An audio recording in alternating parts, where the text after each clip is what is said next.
मित्रों नमस्कार। अभी आप कुछ घटनाक्रम आपने शायद ध्यान दिया हो या ना दिया हो, लेकिन अभी कुछ घटनाएं विचित्र घटी। जैसे भारत में शंकराचार्य जो ज्योतिष की पहली पीठ है, श्रृंगेरी पीठ है शारदा आश्रम की, इस पीठ पर स्वरूपानंद सरस्वती जी के बाद दो शंकराचार्य विराजमान हुए। तो शंकराचार्य की गादी आई। पोप का भी आपने देखा होगा, अब 12वें पोप हटे हैं, 13वें पोप का आगमन हुआ है।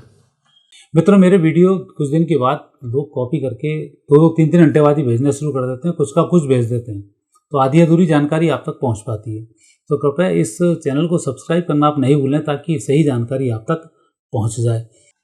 ऐसे ही अब एक परिवर्तन और आ रहा है तिब्बत के दलाई लामा का।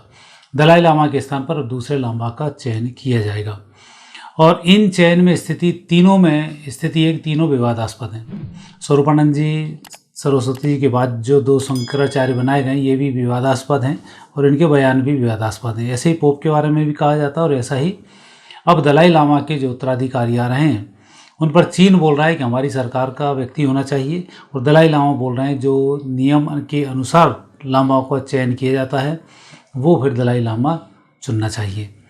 अब यहाँ पर स्थिति जो बन रही है वो धार्मिक आधार पर तो ठीक है, लेकिन आने वाले समय में भगवान कल्कि का भी उदय होना है, और आने वाले समय में सनातन धर्म की ध्वजा भी फहरानी है।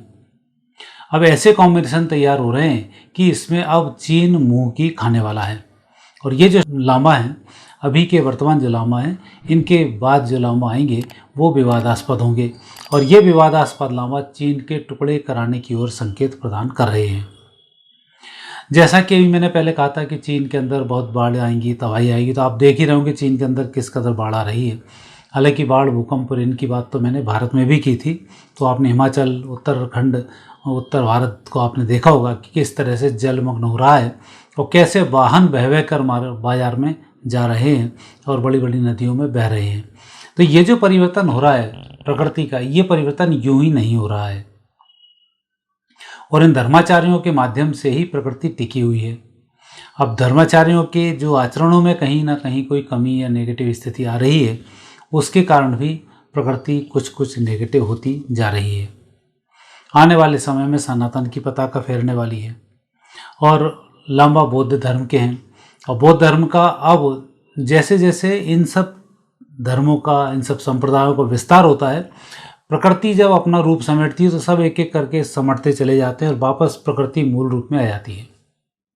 जैसे पहले दो कहें कि संप्रदाय ही इसमें थे, यहूदी संप्रदाय और सनातन संप्रदाय। यहूदी संप्रदाय को तोड़कर बहुत कुछ तो ईसाई बनाए गए, कुछ मुस्लिम में कन्वर्ट हुए, और कुछ हिंदू ईसाई बनाए गए, बहुत से हिंदू मुस्लिम में कन्वर्ट हुए, और यही हिंदू बौद्धों में कन्वर्ट हुए, यही जैन में कन्वर्ट हुए, यही सिखों में कन्वर्ट हुए। तो आपने देखा दो धर्म थे, लेकिन इनके बहुत सारी शाखाएं बनती चली गई। अब जब प्रकृति अपना स्वरूप छिपाएगी, तब फिर इन जो संप्रदाय बने, ये संप्रदायों को वो नष्ट भी करती जाएगी। जैसे बौद्ध धर्म है, अब बौद्धों की स्थिति लगातार कमज़ोर हो रही है। अफगानिस्तान के बाद जब बुद्ध की मूर्तियाँ तोड़ी गई, जब कोई बुद्धिस्ट उठ के सामने नहीं आया, बुद्धिस्ट देश पहले बहुत हुआ करते थे, अब बुद्धिस्ट देश कमज़ोर होते चले जा रहे हैं, और धीमे धीमे ये सिकुड़ते जा रहे हैं, और आने वाले समय में ये और सिकुड़ेंगे। ऐसे ही ईसाई हैं, ईसाई भी बहुत सिकुड़ के ये भी छोटे होने वाले हैं, बहुत से यहूदियों में कन्वर्ट हो जाएंगे, और बहुत से सनातन धर्म को स्वीकार कर लेंगे।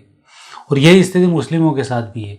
आने वाले समय में जो कट्टर हैं वो मारे जाएंगे, और जो सामान्य हैं वो परिस्थितियों को समझते हुए जब भगवान कल्कि का प्राकट्य होगा, उसके बाद वापस ये लोग भी धीमे धीमे कन्वर्ट होते हुए फिर दो संप्रदाय आपस में फिर बसने वाले हैं। हालांकि इनकी संख्या उस समय में बहुत कम होगी। तो ये जो संकेत मिल रहे हैं, ये संकेत बहुत बेहतर प्राप्त नहीं हो रहे हैं। यदि हम अभी चाइना की कुंडली को लें, तो चाइना की जो कुंडली है उसमें मकर लग्न में चंद्रमा विराजमान है, राहु तीसरे स्थान पर, मंगल सप्तम भाव में, शनि अष्टम भाव में, सूर्य बुध केतु भाग्य स्थान पर, शुक्र दसम भाव में, गुरु हैं द्वादश स्थान पर। और अभी 2025 दिसंबर 2025 से मार्च 2028 तक बुध में सूर्य और बुध में चंद्र, ये दो अंतरदशाएँ आएंगी। दिसंबर 25 से अक्टूबर 26 तक बुध में सूर्य आएगा, ये भी मार्के से, और अक्टूबर 26 से मार्च 28 तक चंद्र आएगा बुध में। यह भी स्थिति बहुत ठीक नहीं है। तो सूर्य चंद्र जब दो आएंगे और जो मार्केस लगेगा तो ऐसे समय में चीन की अर्थव्यवस्था को धक्का पहुंचेगा। चीन के यहाँ पर आपसी विद्रोह खड़ा होगा, सेना में भी विद्रोह खड़ा होगा, राजतंत्र में भी विद्रोह खड़ा होगा, और इसी विद्रोह की आड़ में आने वाले समय में चीन के वो 5 टुकड़े हो जाएंगे जिन्हें चीन ने हथियाया हुआ है। और उसमें से एक टुकड़े की आज हम बात कर रहे हैं, वो टुकड़ा है तिब्बत का।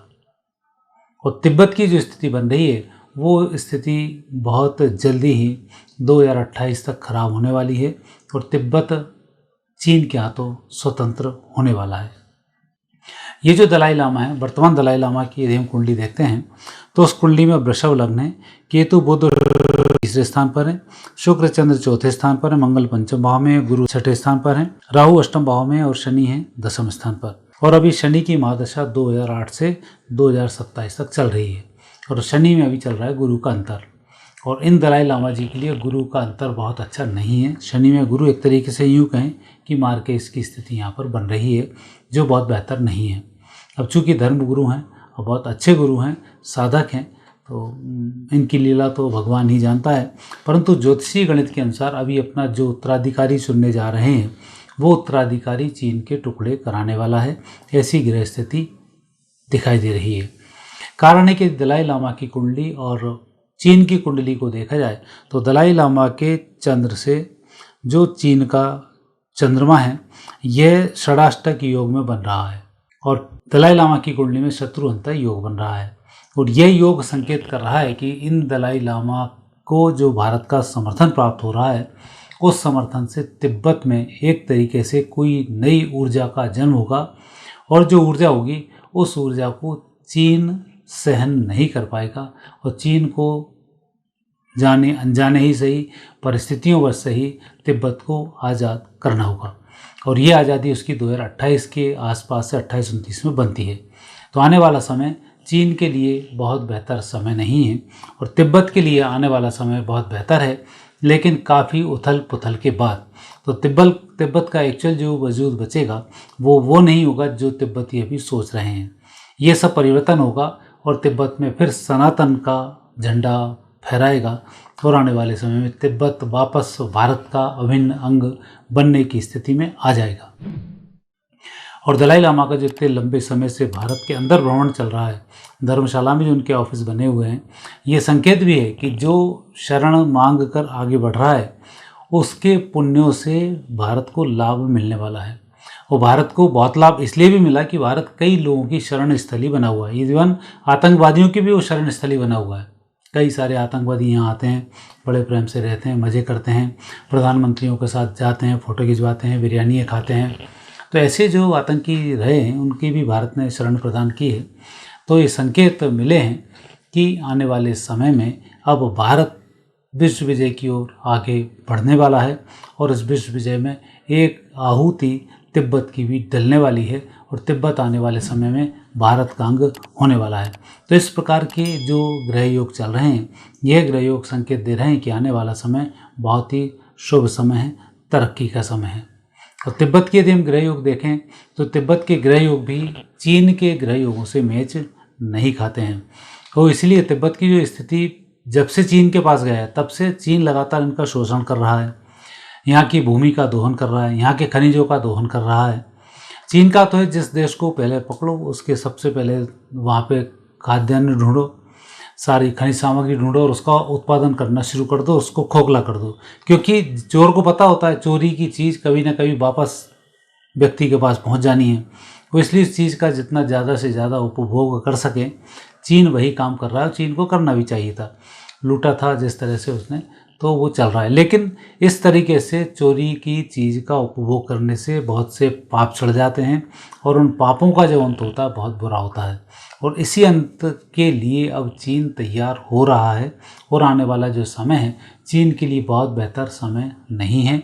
और इस प्रकार जैसे चीन ने अभी धमकी दी कि भारत को लामा के केस में बहुत संभल कर काम करना चाहिए, उल्टा यह है कि चीन को इस लामा के केस में बहुत संभल कर काम करना चाहिए, अन्यथा चीन के टुकड़े सुनिश्चित हैं और चीन की दुर्गति सुनिश्चित है। ऐसा ग्रह योग संकेत प्रदान कर रहे हैं।